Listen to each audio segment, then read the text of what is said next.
अरे कमी वापर पण अस्सल वापर. MDH काश्मीरी लाल मिरची पावडर. अरुण काका जगतापांचं जे काही दुःखद निधन झालं त्याचा एक सगळीकडे शोककळा पसरलेली आहे. अरुण काकांचे माझे फार सुरुवातीपासून संबंध, कारण अरुण काकांना सगळ्यात चांगल्या गोष्टी करण्याची मनापासूनची आवड, धाडसी व्यक्ती म्हणून त्यांची ओळख आणि सगळ्यांना बरोबर घेऊन जाण्याची त्यांची एक हातोटी होती. आपल्याला सगळ्यांना आठवत असेल की एकेकाळी ह्या शहरामध्ये अनिल राठोडांचं वर्चस्व त्या ठिकाणी होतं, परंतु नंतरच्या काळामध्ये सर्वांनाच बरोबर घेऊन त्याच्यातून संग्रामसारखं एक तरुण नेतृत्व पुढं आणलं. तो महापौर म्हणून काम केलं. अर्थात संग्राम जरी काम करत असला तरी पूर्णपणे पाठबळ देण्याचं काम, आशीर्वाद देण्याचं काम, त्याच्यामागं सगळा समाज उभा करण्याचं काम हे अरुण काकाच करत होते. आणि आमदार म्हणून त्यांनी MLC म्हणून ज्यावेळेस काम ते करत होते त्यावेळेस विधिमंडळात मी बघायचो, नेहमी कुठलंही काम अतिशय चोखपणे झालं पाहिजे अशा प्रकारचा कटाक्ष त्यांचा नेहमीच असायचा.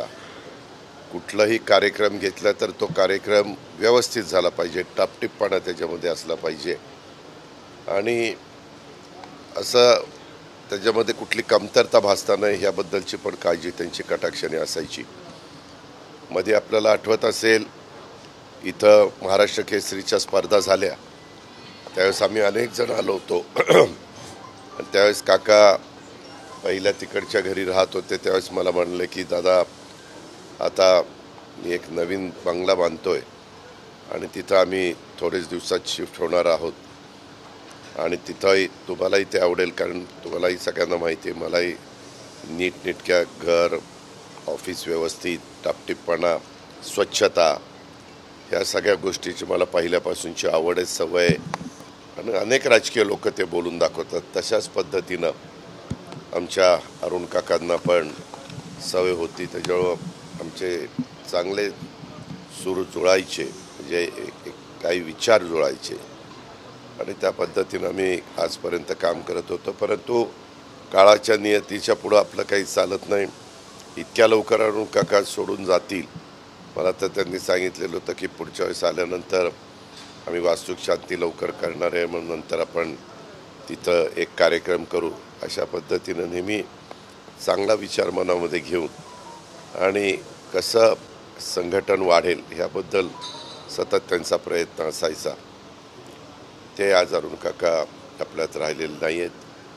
खरं मी त्याच दिवशी येणार होतं, परंतु आपल्याला माहिती आहे महाराष्ट्र दिन आणि ह्या सगळ्या कामगार दिन ह्याच्या सगळ्या गोष्टी होत्या.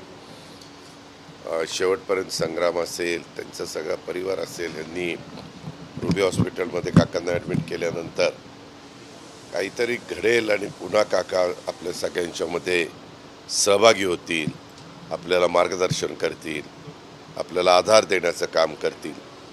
अशा पद्धतीनं सगळ्या अहिल्यानगरच्याही जनतेला वाटत होतं, आम्हालाही वाटत होतं, परिवारातल्या सगळ्या नातेगोत्यातल्या लोकांनाही वाटत होतं.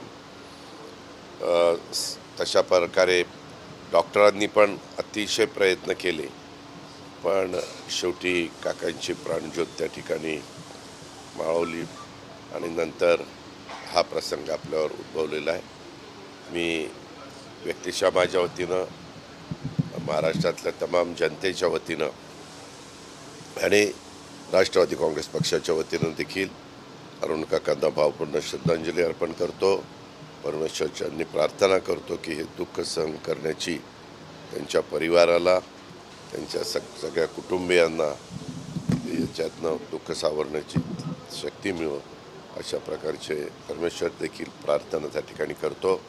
अरुण काकांचं आजपर्यंतचं काम लक्षामध्ये घेता मी त्या दिवशी मुख्यमंत्र्यांशी बोललो आणि आपण सरकारी इतमाने अरुण काकांच्यावर अंत्यसंस्कार करू अशा प्रकारचा निर्णय राज्याच्या मुख्यमंत्र्यांनी आम्ही सगळ्यांनी घेतला आणि तो लगेचच इकडे जिल्हाधिकाऱ्यांना कळवला. अशा प्रकारे हे सगळं गोष्ट घडलेली आहे.